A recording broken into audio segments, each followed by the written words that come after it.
Sveiki visi, su jumis aš Andrius Jespeks ir mes šiandieną surinksim 400 eurų buldą, ką šiaip jau padariau vakar per savo transliaciją, kas buvote užsukę, užmeskit like ant video ir tikriausiai nežiūrėkit tada šio video, nes aš tiesiog pasikartot ruošiuosi, o gal kam įdomu, kaip man išeis tai padaryti, galite tęsti šią peržiūrą.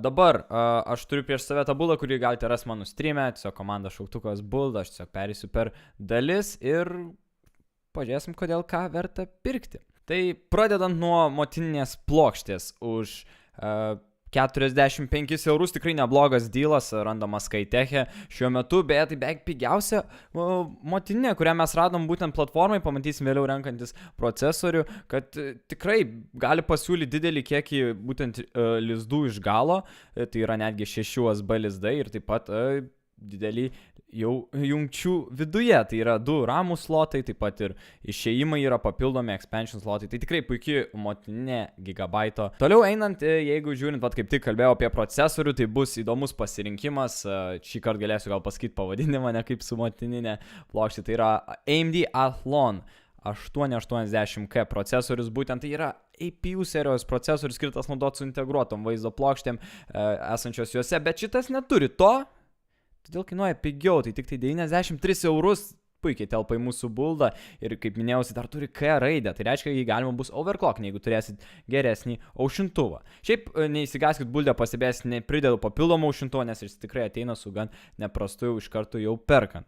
Tai be baimės galite jį būtent rinkti. Toliau einant galim pakalbėti apie ramus, ramai bus senieji tie vadinami DDR3 ramai ir mums pavyko netgi įdėti Kingston Fury serijos ramus, kuriuos aš pats asmeniškai naudoju ženkliai brangesniam kompiuteryje, tai mane gan nustebino, kad renkantis dabar į tokį pigų, be pigiausią mano renkamą buldą, vis dėlto pavyko jos įdėti, nes jeigu pažiūrėsiu tuos baisiuosius žaliuosius ramus, jie tik staupytų maksimum eurą, kas tikrai neverta, pažiūrėjus, koksgi būtent dizainas šių ramų. Toliau šokant link gal labiau aktualaus komponento, tai yra vaizdo plokštės, kas ginai bus, man be dvejonių, tai buvo RX 460. Tik tai buvo klausimas, kokią kainą pavyks ką gauti ir mane išties nustebino, kad Asus mums siūlo pigiausią vaizdo plokštę, būtent šią su 2 ventiliatoriais. Gan tokios gražios baltos spalvos, toks akcentas bus gal jūsų buldė, tikrai išsiskirs, ypač tokią kainą, tikrai neblogas pasiūlymas. Jeigu dar dabar grįžtam prie tokių komponentų paprastesnių, tai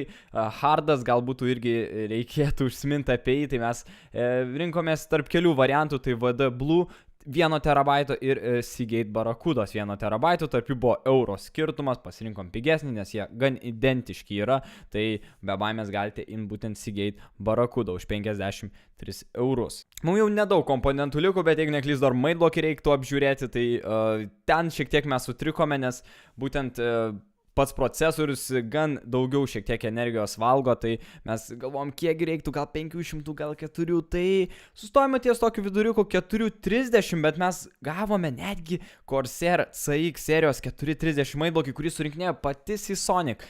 Aš sakyčiau, viena geriausių įmonių pasaulyje. Maidblokio kaina nėra tokia ir brangi, tai yra taip pat arti 50 eurų, mums tilpo į biudžetą tų 400, tai yra tikrai labai geras maidblokis, net mane stebina, kad tokioj kaino mes jį naudosime. Ir kas beliko, tai pati dalis tokia labiausiai gal mane erzinanti, tai būtų korpusas.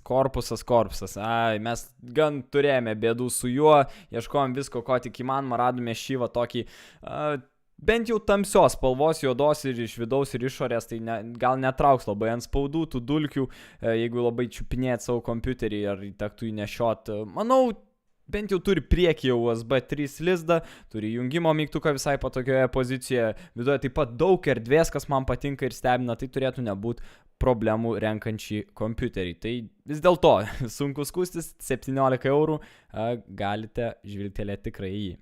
Na, išvardėme čia visą jau kompiuterį, visas dalis, jau tie 400 eurų kažkaip susidėliojo, jeigu tiksliau 412, tai galiu pasiūlyti keletą alternatyvų pasirinkimam, kai kuriem gal, kad priartint kainą arčiau tų 400, šiaip koks yra tikslas šio buldo, arba tiesiog gal norite kažką paįvairinti, nes šį buldą jau skiriu kaip ir visiems, bet dabar keli kiti variantai. Tai tarkim galėtų būti hardo pakeitimas į SSD. Hardas tai yra būtent mūsų Seagate Barracuda, terabaitą, galite jį išmesti ir įsidėti gal geriau būtent SSD. Variantas mano asmeniškai būtų dabar pasiūlymas Skyteche SanDisko už 45 eurus, galite sakyti 120 GB SSD, kas nežinot, kas yra SSD, tai labai greitas hardas. Tai vienu žodžiu, galite išimti hardą, įsidėti tą pačią kainą, netgi pigiau.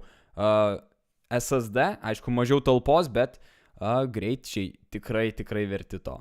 Kitas variantas būtų, jeigu norite šiek tiek taip pat kainą gal pamažinti, tai galite nieko nekeitę visame bulde, bet pakeitę procesorių. Sumažinti kainą, taip pat aišku, gal greitis atitinkamai sumažėtų, bet sąnaudos, pavyzdžiui, galios atžvilgių, tai tikrai mažiau valgantis procesorius 860K. Prieš pusę metų naudotas šią kainą procesorius, dabar mes kažkiek pagerinome, įdedami va šį brangesnį, šiek tiek geresnį modelį, bet 860K tikrai puikus pasirinkimas ir galėtumėt irgi pakeisti šiame bulde. Na ir be abejo korpusas, kaip ir minėjau, tikrai problemų mums pridarė šią kainą, sunku išsirinkti. Na, aš žinau vieną pasirinkimą iš Deepcool'o Smarter, tikrai labai geras korpusas, bet dėja tiesiog jo nėra būtent šiuo metu, tai gal tiesiog turite kažkur pašonį užsilikusį korpusą, ar ką tikrai galite rimtai dėti į kažką kitką, nes šis korpusas man tikrai neduoda labai tvirtumo jį rekomenduoti, bet 18 eurų sunku ką išsirinkti, galite tiesiog beveik bet ką imti. Korpusai tikrai ta vieta, kur galėtumėte ramiai taupyti. Tai ačiū, kad žiūrėjote visi ir lauksiu jūsų transliacijose, ten šiek tiek daugiau veiksmo būna negu gal per šiuos videos.